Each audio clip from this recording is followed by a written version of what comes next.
So how about we do... So I'll do the hi, I'm Georgia, like, Jay, this is Nostalgia's perspective. Yeah. Then you go...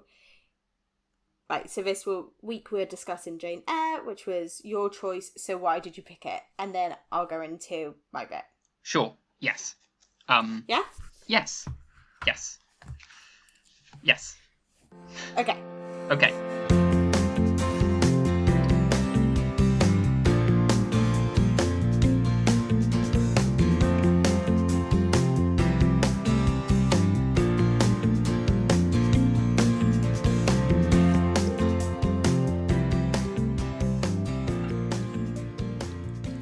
Hi, I'm Georgia. I'm Jay.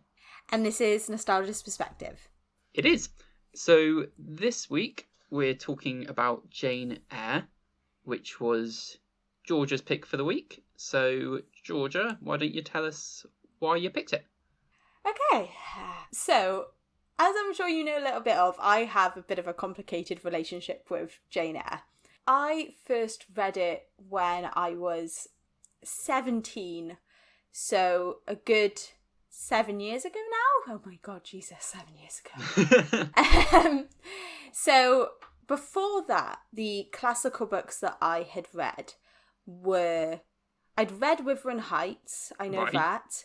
I had read Gone with the Wind, and I was brought up with this sort of feminism of very strong kind of female characters. Yeah. And I say strong in kind of quotations because I don't particularly like Wuthering Heights, and I don't particularly like Gone with the Wind. Their female protagonists are very cruel, manipulative. But that was kind of what was presented to me as this is what a strong female protagonist is. Sure. And so when I came to read Jane Eyre for the first time in sixth form, I didn't enjoy it. I had to write an essay on it because it was part of the assignment, but I didn't enjoy it. I read it, but I was very critical of Jane. I'd often been told that Jane was just, plain Jane. Right. So I kind of dismissed her, and I dismissed the whole story, and I saw her as very weak. Sure. And then after that, I had to write an essay on it for the first year of uni, and then for the second year of uni. And I swear to God, like, it's known in my family as there is never a point where Georgia is not reading Jane Eyre. Right. Like, I have had to read this book so much. And I was, again, still very critical of it. Right. And then I came into, and I think that when we first met, you know, you've said to me that when we first met, when we started university, I came off very aggressive with my ideas.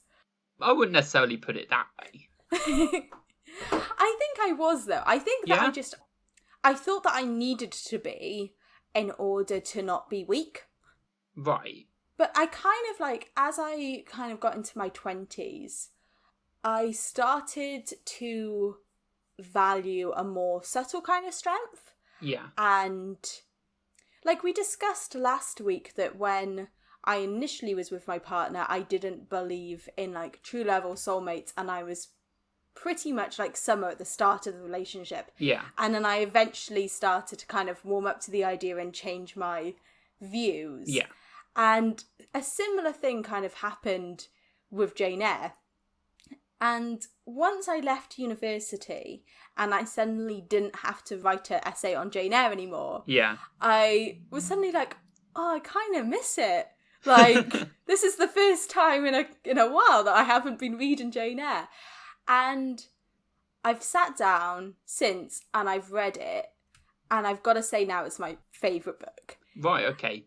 Just because and I love looking at books academically and analysing them. Yeah. But without the added pressure, without looking at the key points of this is what this imagery means. Yeah. And the historical context and all of that. Yeah. I was able to just enjoy the characters and the themes for what they are. Yeah. Does that make sense? Yeah, definitely. I was going to say, I think if you want people to not like a book, make them study it. Yes. Because you can read the best books ever written, and I'm sure people would argue that a lot of the times the books that are taught are the best books ever written, but when you're studying them, just the being made to study them puts you in the wrong frame of mind, I think, to enjoy them properly and to appreciate them. Like, you still can, but it's just, there's a barrier there. Yeah, definitely. Yeah, like you did Jane Eyre at A-level, I did Wuthering Heights. I don't think that's the same thing, because like I'm not a fan of Wuthering Heights, and I think personally I can still look at it and point to the reason specifically in the story that I don't like it. Maybe if I read it again, I'd like it more. I can't say for certain. I don't really want to read it again, because I don't like any of the characters in it, and that kind of ruins the story for me. Yep. I don't get why Heathcliff is a romantic hero, just don't like him. I was actually discussing Wuthering Heights yesterday, and side note, I believe that Wuthering Heights is about two people who are, if they had been allowed to get together and hadn't been held back by class and racism, then they would have been fine. But the point of the story is because they are trapped in the bonds of their time, they become bitter and horrible people. I don't think I was ever taught that. No, but I was never taught Wuthering Heights. I read it, hated it, but my thoughts on it are that the point of the narrative is that the society has made them horrible people. But that's my thoughts. That makes sense. I much prefer Jane Eyre. Yes, I mean, likewise. I was under the impression, though, that you had liked this book for longer than you have. No, and I wanted to, and the reason I've chosen it so early on, is that I wanted to finally be able to discuss it from a more emotional point of view. Like, I could tell you about the year it was made, and I could tell you about Charlotte Brontë having to use a pseudonym, and I could tell you about the imagery, etc., etc. You could write an essay, basically. Yeah, I could write an essay, but I wanted an opportunity to be able to discuss what it meant to me personally and like what I liked about it as a novel without delving into the technicality of it. Yeah. So that's why I've chosen it. Lovely. So, what did you think of it? Yeah, so... It was your first time reading it? Yes, we kind of touched on it, closer episode last week as well, didn't we? Yeah, no, I enjoyed it. I hadn't finished it then. I finished it now. Although, when we talked about it then, I was about 50 pages from the end. And I wasn't a massive fan of the last 50 pages. However, overall, yeah, I thought it was much better, like I said, than I expected. I like the main characters. That's always a plus. And it's much more... not progressive, but Jane as a character particularly is much more of a relatable character even today than I would have expected for when it was written. Yeah. And I think that is what, when you read it for the first time, I think that's what hooks you initially, is that like, oh, okay, cool, we've got someone that I can like without caveats. Yeah. That you sometimes have to with older novels. Yeah. She later picks up caveats, I think, personally. But we'll talk about that, I think. Yeah. But I generally enjoyed it. I thought it was a good story. I thought the characters were compelling. And I think, I mean, she's the narrator, and so liking the narrator certainly helps. Yes. Yeah. So that kind of brings us in nicely to talking about Jane. Yeah. Jane is so witty. I just love her. Like, there are some lines in that book that I'm just like, damn. Like, there's one bit when she sees her cousin Eliza for the last time, and Eliza is going off to a nunnery, and like the two of them have never really gotten along, but have kind of like reached a mutual respect during the aunt's death. Yeah. And they're parting ways for the last time, and Eliza says something along the lines of, "Goodbye, Jane, you are not without wit." And Jane replies, "You are also not without wit, Eliza, but whatever wit you do have will be lost in a nunnery." And it's like, damn. Like, it's not wit, it's being sensible. Whatever sensibleness you have will be lost in a nunnery. And it's like, damn. Yeah, she's just, for someone who is presented to be poor, obscure, and plain, she's very passionate and she's got a lot of independence. And I'd say the central theme of the novel is Jane choosing between independence and love. And I admire, especially during that time, her want for independence and freedom. Even if her dream is as simple as being able to open her own school, it's still a want to be her own person. Yeah, I think that I definitely agree with that. In that her strength as a character is her individuality. Yeah. There's something else I was going to say. It's completely slipped my mind. You were just talking about choosing between love and independence. Yeah. I think I read it more as choosing between her individuality and societal expectations. Okay. Because she wants to be with Rochester, but that's not what's proper. Yeah. In the end, she runs away from him because at the end of the day, he is married. And so it wouldn't be right to go off with him. And it's the same Spoilers, thing. Jay. Yeah, I said last week, there's going to be spoilers. It's just unavoidable. Yeah, and then at the end, when she's with St. John and deciding whether to go off with him, it's whether to do what is proper or not. In a couple of ways with St. John, actually. Because it almost feels like she's torn between the things that she thinks are proper and kind of has to come to that realization that she can't do both. She can't both marry a man that loves her and do what seems right as like a good Christian. Yeah. What was your, what did you know about Jane Eyre and Jane as a character before you read it? And was there anything that particularly surprised you about it? Or, did it meet your expectations? So I knew absolutely nothing. Until we decided to read it, I had heard of Jane Eyre. I did not realise that it was Charlotte Bronte's novel. Oh. I knew it was a classic novel, that's all I knew. And so going into it, I had the expectations inherent to reading a classic novel and kind of no more than that. So like you say, Jane's independence, she's very focused on being the best version of her that she can be. And that was not expected of a female protagonist in a 19th century novel. And so, yeah, that was the pleasant surprise of it, I think. Yeah, I think that I just relate to her more as a character because she's still within the boundaries of her time.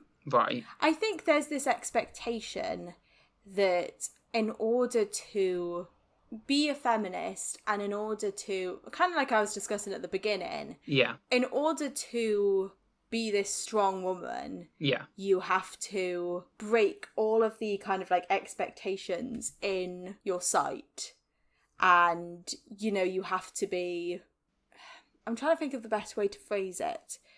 When I read about strong female characters in books, some of them I really do love. I want to stress that. Yeah.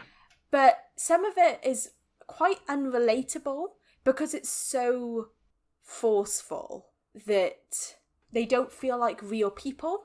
They just feel like caricatures meant to break patriarchal views. Yeah. Rather than humans. Yeah. And what I really relate to with Jane is that she wants her own rights and she believes that that just because she is a woman does not mean that she does not have views and thoughts, and she wants to be productive in society. Yeah. And all of that. But she still wants to be loved and she still wants to be accepted. I've read a lot of, you could essentially cut out the arc with her aunt and her family and you could cut out the arc with her in school. No. But yeah, I disagree. I massively disagree. Yeah. And I think that the importance of those arcs is showing how isolated she is and how much she wishes to be a part of society and be accepted by society. You know, if she was to marry Rochester and just go with her heart's desire, she would be ostracized. And I think that's a very relatable feeling to have. Yes. I agree and I disagree. I think, firstly, like, cutting out... I don't know why anyone would ever suggest cutting out those parts of the novel, because it sets up her character. It sets up her strong-mindedness and her intelligence and her independence, which is all important to know before she goes and meets Rochester, because otherwise she's a governess, and while she does allow herself to step out of the boundaries of that to an extent, like, she does so reluctantly. And I think you read her character a lot differently if you started with that, because you'd almost see it more as him bringing that out in her rather than her allowing herself to be like that with him. And that's a very different narrative. Mm-hmm. But yeah, I'm not sure that I didn't read it as her not wanting to go off with Rochester because it's a rejection or that she would be like ostracized from society. But I totally get how you read that from it. And I think that's actually probably the better way to read it. I personally read that bit and I was like, no, just go with him. Like, I felt very sorry for him in that moment. Yeah. Yeah. And like you say, because it would lead to her being ostracized and her never fitting in with society, I totally get the decision. Yeah. But at the same time, I was like, look, he loves you. He's stuck in this awful situation. There's nothing he can really do about that. It's not his fault. He should be able to marry someone else. Like, and I get he wouldn't be able to marry her. It's just, I was very sad for him that he couldn't be with her. Yeah. They should have just waited for her to die. It would have happened eventually, and then they could have got married and all would have been fine. Like it is anyway. Except he would have had both hands. Yeah. So moving slightly away from Jane, what did you think of Bertha? Bertha. Oh, okay. Yeah. So, this is the difficulty of reading a book for the content and then rethinking it with context, if that makes sense. So, when I read it initially, just reading it, I read it pretty plainly. I don't know that I even tried not to let things influence me from outside. I just didn't let things influence me from outside as much as possible. Yeah. And so the way that she, to me at least, is presented in this book is a very outdated representation of just quite simply insane. Yeah. Irredeemably insane. And so that's how I viewed her. I didn't analyse too much about the fact that if she were a real person, she's probably not irredeemably insane and probably shouldn't be locked in a room. Yeah. So I read it as she is just completely insane, completely lost cause. She just attacks these people. She's not a wife to him anymore if she is that insane. And so he should not be obligated to stay married to her. He can marry someone else. That was my main thoughts regarding Bertha, essentially. Then, thinking about this book after I'd read it, when you come to think about it more, you think about the fact that, like I say, people are very rarely... They're never to her level of insane, I don't think. Of just, like, not a person anymore, essentially. It's what she is as a character.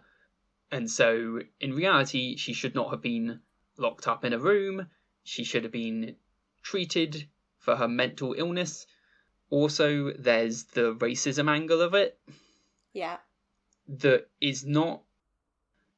I think, rightly or wrongly, it's not so highlighted in this book that the book is unreadable because of it, because it doesn't... I don't think it takes you back so much in this book, because it's just kind of in the background of it. Yeah. But quite simply, there is clear racism in this book. We are told that Mason and that family is a mixed race family, and they are our only non-white characters in this book, I think. Yep. And it doesn't take much to put the two and two together of, oh, okay, so our only non-white family in this book has a history of just going insane. Yeah. It's a part I've often struggled with. There is a book that has been published since Jane Eyre, which attempts to do the story from... It gives Bertha Mason's background, and the angle of that book is that she's strong-willed and passionate, and Rochester is very much painted as the bad guy who locks her up for no real reason. Yeah.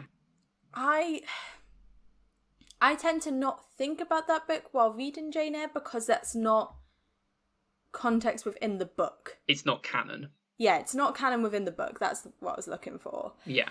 And I think that, like I've said, I've written many essays and there's been a lot of analysis of Bertha, and I, from an academic and from a logical standpoint, it is just pure racism, and it is, a dark look into how mental illness was viewed during those times. Yeah. However, reading the book as fiction and as a piece of literature, you do feel a bit sorry for Rochester. Oh yeah, no, I absolutely do. I think, like taking the book as gospel, essentially, you just have to trust everything that they're saying, because that's how Charlotte Brontë would have seen it. Yeah. She's not writing Bertha as a three-dimensional character because she doesn't see it that way. So you have to kind of see it as she would have seen it. Yeah. And so from that standpoint, like I said earlier, it's like she is written as insane to a point where she's not really a person anymore. Yeah. And so I do feel sorry for Rochester, and I do think, well, what could he have done in that situation? As much as it's awful to lock her up in a room, she can't get on in society as she is. Is he meant to send her to an asylum where she'd probably be treated worse? Yeah. What does he do in that situation? I think he honestly does the best that he can do in that situation. Yeah. And suffers for it. Like, if we take the text as it is, he takes her to his home. She's at the point where she is violent towards others. And like you say, he couldn't have taken her to asylum. Yeah. The society in which he lived gave him very few options in terms of how to help his wife with serious mental health conditions. Yeah. So yeah, let's move on to Rochester. Rochester was a big question mark for me growing up. I can remember very much arguing, I don't see why she gets with Rochester. Right. She should have gotten with St. John. No. So, so that's what I thought when I was younger. When I was younger, I was like, she shouldn't be with Rochester because Rochester locks his wife away. She could have been with somebody that Rochester is quite abrupt and he's quite rude. And my idea was, why doesn't she end up with the person who, is fine? Like, maybe she's not passionately in love with, but is fine. I disagree, but yeah. Oh, I completely disagree now. Good. Okay, cool. this was 5 years ago. Yeah. Now I view it very differently. So, to start off with Rochester, and then we'll move on to St. John. Sure. Rochester is not as bad, I think, as people like to make out he is. I think that he's definitely a product of his time. He's very rude and abrupt, but that's who he is, and that is something that Jane accepts about him very early on. Yeah. And in terms of them having, and I think that to go back to, why did she have to leave him? I think that one of the reasons that she had to leave him was because their relationship and their courtship starts off with them in complete imbalance. Yeah. He is her master, he is much older than her, and he has all of this wealth and she has none. So I think that the added addition of, her thought process is, well, at least I'm his wife. But then when it becomes she would be his mistress, that is too unequal of a relationship for her. And that's why she has to leave him, because she feels she needs to be on equal footing with him. And that as their relationship is now, there is no possible way for her to not be completely below him in the eyes of society. Like, even if their minds are alike, he has so much power over her. Yeah, I see your perspective there. This is why I wish I'd read it more than once now. Because I wonder if reading it again with that in mind, I would read it that way. Because that just wasn't the way I initially read it. And I think that's the thing about reading something once you take it in the first way that you read it. Yeah. But that's a good perspective to have. It's an interesting perspective, because I can never have that perspective again. Yeah, because my perspective was just simply feeling that it would be wrong to be with him while he was still married to someone else, because that's not the way. But I do think if I read it again, I might read it more with that. Thinking about it, it's just not how I read it the first time. Yeah. So then, what was your initial impressions of St. John? Because, especially this time reading it, I was just like, man, what a douche. Yeah. Okay, so initial impressions. I initially liked him. Yeah. As in, like, when you first meet him, perfectly upstanding gentleman. Seems fine, sets her up at the school. It's all a little bit, from a plot perspective, a little bit too good to be true, isn't it? Yeah. Just happens to stumble on the house of her relatives, and then she's rich. And yeah, but anyway, that's a sidetrack. St. John seemed perfectly nice, and then suddenly they were family, and it was all happy, and then suddenly St. John becomes a douche. Yeah. And it's, like I said, the problem that I had with the end of the book, I feel that the St. John storyline only works if you accept something about Jane which we haven't had through most of the book, to my mind, which is her Catholicism, which to me just isn't present in the rest of the book. Not massively, anyway. Like, it's not a big part of her character. Like, her independence is her main character trait. And then suddenly it's really important that she's staunchly Catholic, because otherwise, to my mind at least, there's absolutely no reason for her to go off with St. John. That's the only thing it rests on, is her doing, like, her Catholic duty in the same way that he is. I don't understand their relationship without that, and because that comes out of nowhere almost, it's like, I don't understand what you're doing here now. I don't understand why you would even consider being with him. He's a douche, he's being a douche to you. You don't want to go to India, so why are you even considering it? I think that the theme of religion is there throughout. And I think that it's tied in with what we were talking about societal expectations. Yeah. That, so I'd never really considered that point before. So you've got me thinking about something new. That's good. Yeah, that is good. How did you read it then? How did you read St. John and their relationship? I've read their relationship as St. John really offers her a way to make her life meaningful. Yeah. That being a missionary, although being a missionary is questionable in terms of how much good you're actually doing. Yeah. But the idea in the novel is that being a missionary is that ultimate goal of, like, not only are you living independently and you get to explore the world, but also you're doing good in the eyes of society. Yes. That she'd be doing good work and she'd be accepted in the society that she lives in, Yeah. And I also think that there's a side of it that he is a very manipulative person. Yeah.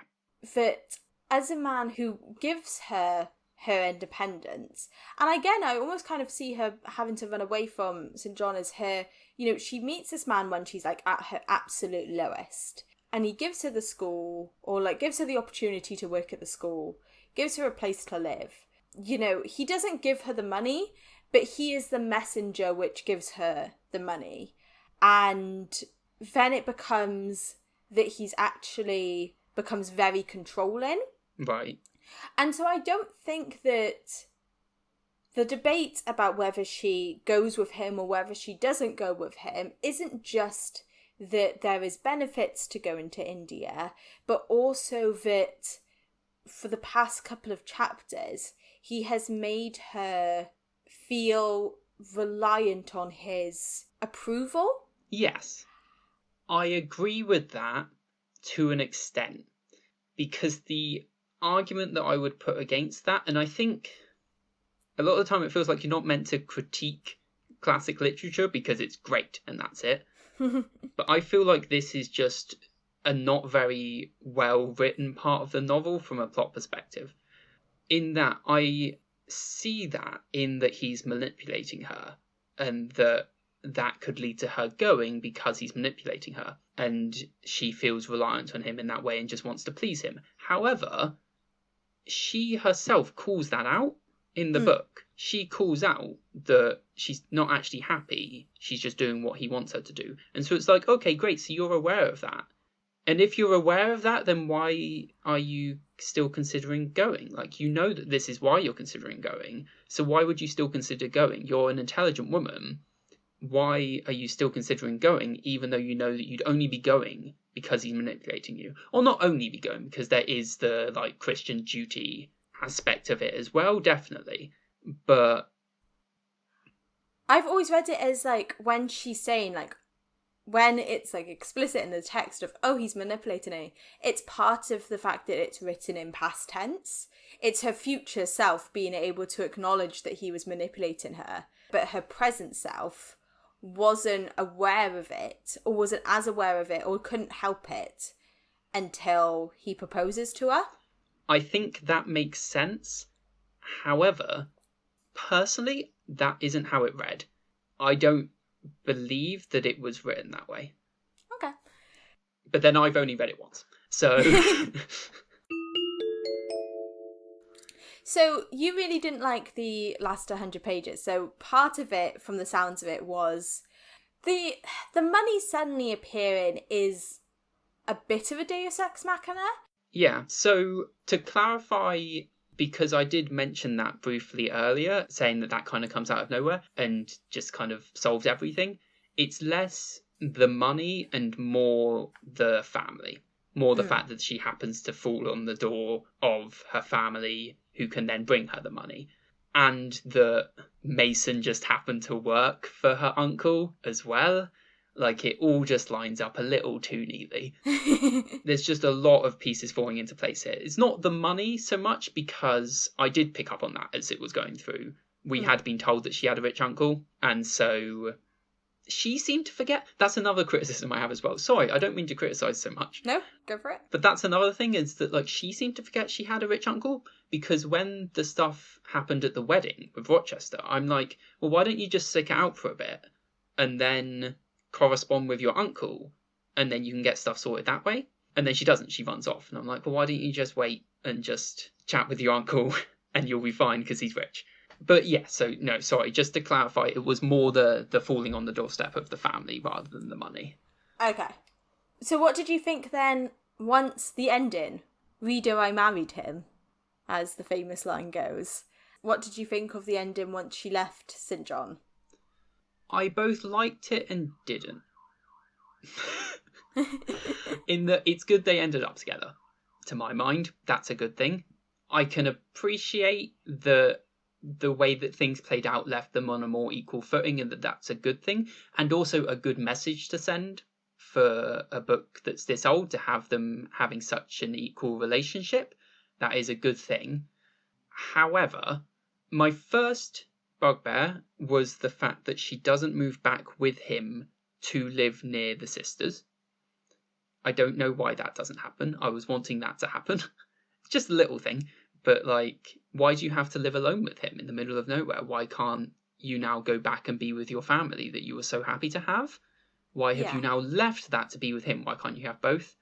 And I know they do talk to the sisters every year or whatever, but still, I don't see why they can't move back. I wish they'd done that.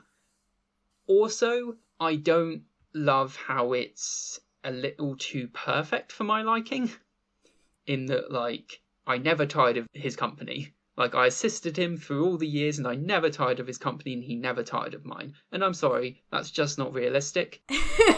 You can stay in love for the rest of your lives or up to the point when you're telling this story, but you're gonna get annoyed with each other every now and then. It's gonna get grating. He's gonna get frustrated about having to rest on you all the time, even if he loves you more than anything else.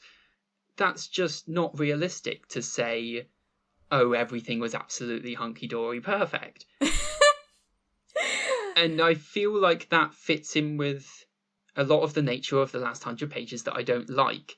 That it feels almost like a separate story tacked on. It's almost like she wrote up to the point where Jane was begging for stuff and about to die, and then got stuck at that point.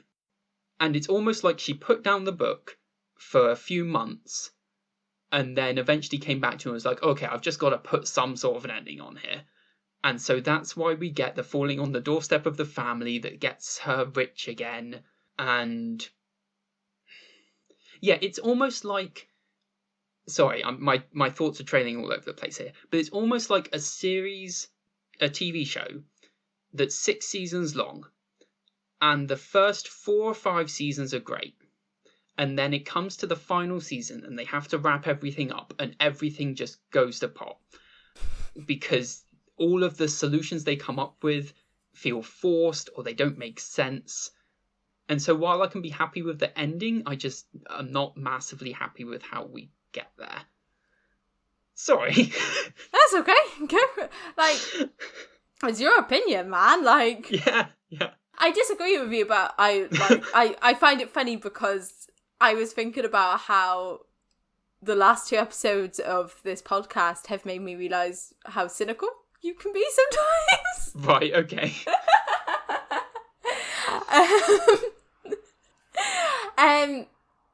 Nah, you're fine. But, like, yeah. I mean, I've become a bit soppy. That's fine. I think when you're... Yeah, it's one of those things where whenever you're reading a book for the first time, you are not expecting something, so you're kind of having expectations as you'll go along. But as soon as you know what the ending is going to be, and you are expecting it, you can appreciate it in a different way. Yeah. Does that make sense? Yeah. Like, when you know the ending, it fits in a lot neater than I initially gave it credit for. Right. Plus, I think that with all the classics I've read that have just been so goddamn depressing, I just appreciate a book with some semblance of a happy ending. Oh yeah, it's definitely, like I say, I like that it's a happy ending. I like they end up together. I just feel that it could have been done a lot smoother. Right, is there anything else you'd like to discuss? No, I think that pretty much covered everything. Obviously, I'll reiterate, I did enjoy this book. Even, like, the last 100 pages, as much as I bash on them as well, are still very well written. Yeah. The narrative style of it, I think, is great. And I think, just generally, it's just really well written. Mm-hmm. Yeah, just those little things got to me.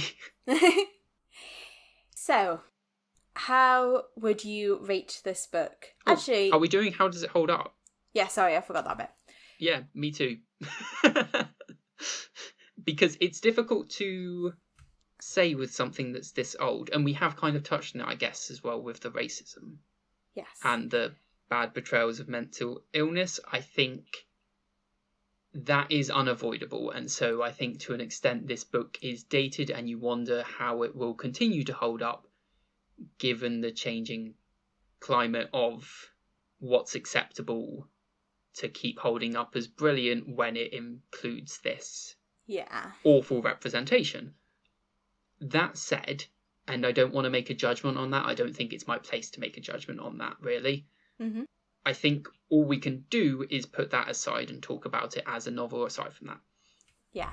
I think as a novel aside from that, Jane carries this book in such a way that it holds up very well for a classic book.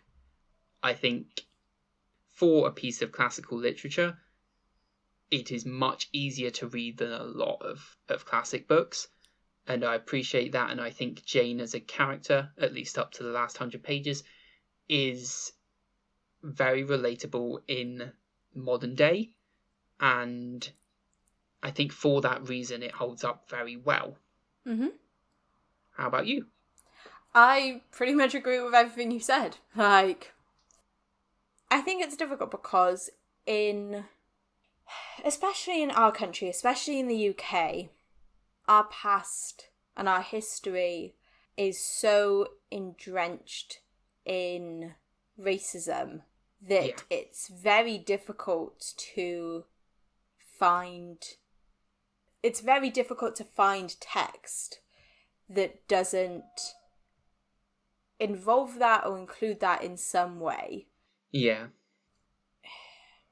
But that for a classic book, I think it's my favourite because it still manages to... The emotions behind it and the themes are still very much relatable.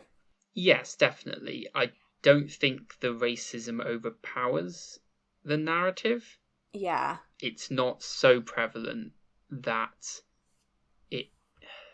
it's not so prevalent that it tarnishes it beyond repair, being able to avoid it and look past it.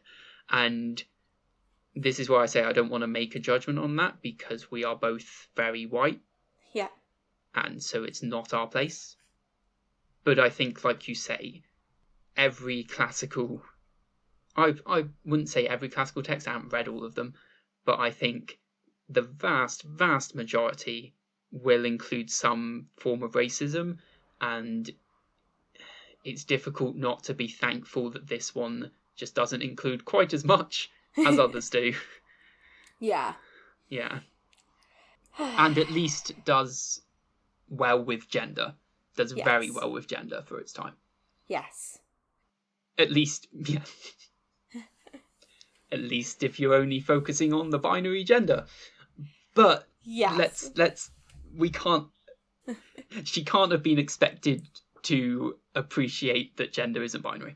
Yes. Oh, God. Yeah, that is... Yeah. Sorry, complete tangent there. That's okay. Complete sidetrack. Although, might segue nicely into what we're talking about next week. But we have to rate them. Let's stick to the structure that we've kind of half decided on. Yes. And let's give it a rating. How are you rating it out of 10? I'm toying up between like 7 and 7.5. I think, like I say, the end and St. John drags it down for me, as well as her decision to run away from Rochester. But overall, I really enjoyed it. I love the way it's written. So 7.5-ish. Fair enough. I'm rating it in... I'm toying between an 8.5 or a 9. Right. I mean, it's just my favourite. Like, you know, like... Give it a 9. Then I'll give it a 9. Yeah. I mean, if a 9 is your favourite, then what's going to get higher? How do you get a 10? I don't think you can get a 10. No, I know. I have the same thing. I would never give something a 10. Yeah. I That's mean, the problem. There's got to be something that I give a 10.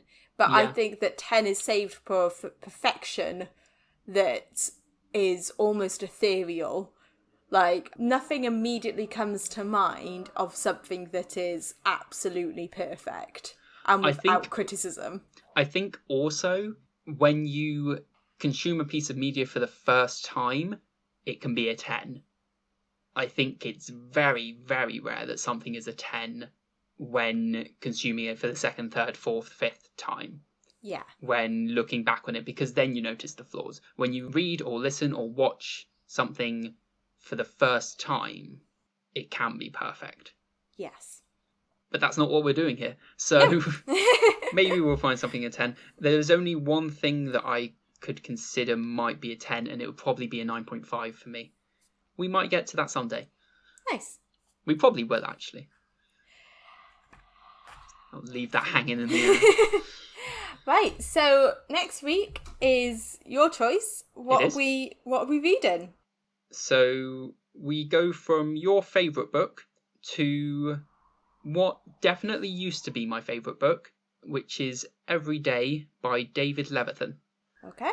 It's a little bit of a change of Genre. time period and genre and pretty much everything.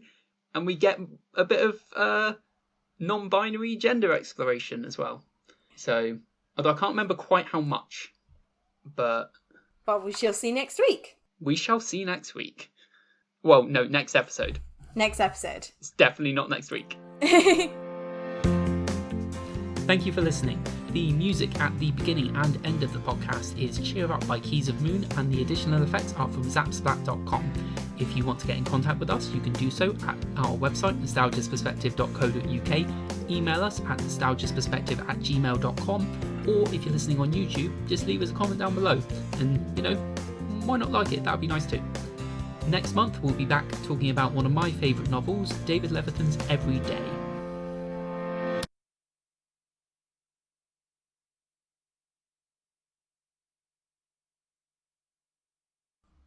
Great.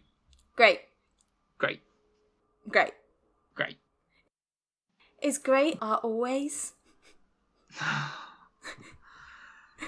Great. I'm sure we'll talk about that at some point. There goes another siren.